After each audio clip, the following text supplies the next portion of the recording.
আসসালামু আলাইকুম ওয়া রাহমাতুল্লাহি ওয়া বারাকাতুহু। সুপ্রিয় দর্শক শ্রোতা, আজকে আমরা জানব কিভাবে কাটাবেন আপনার রমাজান। ১ নাম্বার, রমজান মাসে প্রাপ্তবয়স্ক ব্যক্তিরা রোজা রাখবেন। কারণ প্রত্যেক প্রাপ্তবয়স্ক নর নারীর উপর আল্লাহ তাআলা রোজাকে ফরজ করেছেন। আল্লাহ তাআলা পবিত্র কোরআনে কারীমে ইরশাদ করেছেন, ইয়া আইয়ুহাল্লাযীনা আমানু কুতিবা আলাইকুমুস সিয়াম কামা কুতিবা আলাল্লাযীনা মিন ক্বাবলিকুম লাআল্লাকুম তাত্তাকুন। সম্মানিত দর্শক শ্রোতা, নাম্বার ২ হচ্ছে প্রত্যেক রোজাদার ব্যক্তি সেহরি খাবেন। রাসূল করিম সাল্লাল্লাহু আলাইহি ওয়াসাল্লাম ইরশাদ করেছেন, সেহরির খানার মধ্যে অনেক বরকত রয়েছে। কাজেই প্রত্যেক রোজাদার ব্যক্তি চেষ্টা করবেন সেহরি খাওয়ার। যদি কোনো ব্যক্তি সেহরি না খেয়ে রোজা রাখেন তাহলেও রোজা আদায় হবে। এরপরে ইফতার করা। রাসূল করিম সাল্লাল্লাহু আলাইহি ওয়াসাল্লাম ইরশাদ করেছেন যে তোমরা দ্রুত ইফতার করো এবং অন্যকে ইফতার করানো।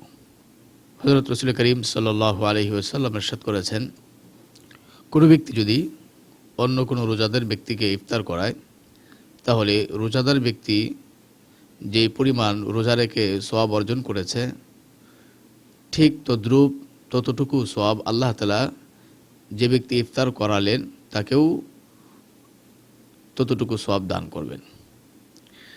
কাজেই আমরা সকলেই চেষ্টা করব যে কোনো একজন রোজাদার ব্যক্তিকে যেন আমরা ইফতার করাতে পারি। নাম্বার ৩, বেশি বেশি করে কোরআন তেলাওয়াত করা। রমজান মাসে বেশি বেশি করে কোরআন তেলাওয়াত করা। হযরত রাসূল করিম সাল্লাল্লাহু আলাইহি ওয়াসাল্লাম রমজান মাসে বেশি বেশি করে কোরআন তেলাওয়াত করতেন। যেহেতু রমজান মাস কোরআন নাজিলের মাস, সেহেতু হযরত জিবরাইল আমিন আলাইহিস সালাতু ওয়াস সালাম রমজান মাসে প্রত্যেক রাতে রাসূল করিম সাল্লাল্লাহু আলাইহি ওয়াসাল্লামের কাছে আসতেন এবং তিনি রাসূল করিম সাল্লাল্লাহু আলাইহি ওয়াসাল্লামের সাথে পবিত্র কোরআনে কারীমের দাওয়ার করতেন, অর্থাৎ একে অপরকে পবিত্র কোরআনে কারীম তেলাওয়াত করে শোনাতেন।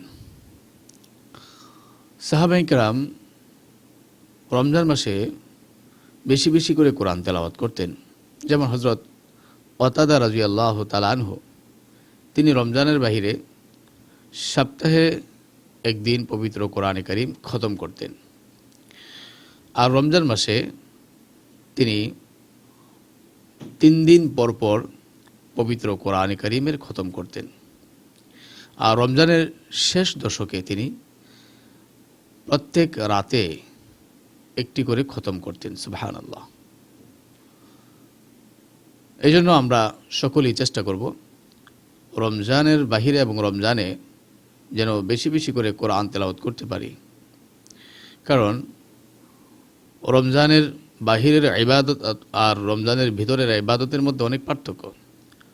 রমজানের বাহিরে যদি কেউ একটি নেক কাজ করে তাহলে এর বদৌলতে যেই সওয়াব পাবে, রমজানের ভিতরে যদি সেই নেক আমলটি করে তাহলে আল্লাহ তাআলা তার ৭০ গুণ বৃদ্ধি করে তার আমলনামায় নেকি লিখে দিবেন। রমজানের বাহিরে পবিত্র কোরআনে কারীমের একটি আয়াতে কারিমা যদি কেউ তেলাওয়াত করে, তেলাওয়াতের বদৌলতে আল্লাহ তাআলা ১০ নেকি দান করেন। তাহলে যদি কোনো ব্যক্তি রমজান মাসে একটি হরফ তেলাওয়াত করে তাহলে আল্লাহ তাআলা বহুগুণ বৃদ্ধি করে তার আমলনামায় নেকি লিখে দিবেন। এজন্য আমরা বিশেষ করে চেষ্টা করব রমজান মাসে যেন বেশি বেশি করে কোরআনে কারীম তেলাওয়াত করতে পারি। সুপ্রিয় দর্শক শ্রোতা, তারপরে রমজান মাসে বেশি বেশি করে দান সদকা করা। রমজানের বাহিরে যদি আল্লাহ তাআলা ১ টাকা দান করে তাহলে রমজানের বাহিরে আর ভিতরে পার্থক্য হলো, রমজানের ভিতরে যদি কেউ দান করে তাহলে আল্লাহ তাআলা তার আমলনামায় 70 গুণ নেকি বৃদ্ধি করে দিবেন। এজন্য আমরা রমজান মাসে বেশি বেশি করে দান করার চেষ্টা করব। হযরত রাসূল করিম সাল্লাল্লাহু আলাইহি ওয়াসাল্লাম রমজান মাসে বেশি বেশি করে দান সদকা করতেন।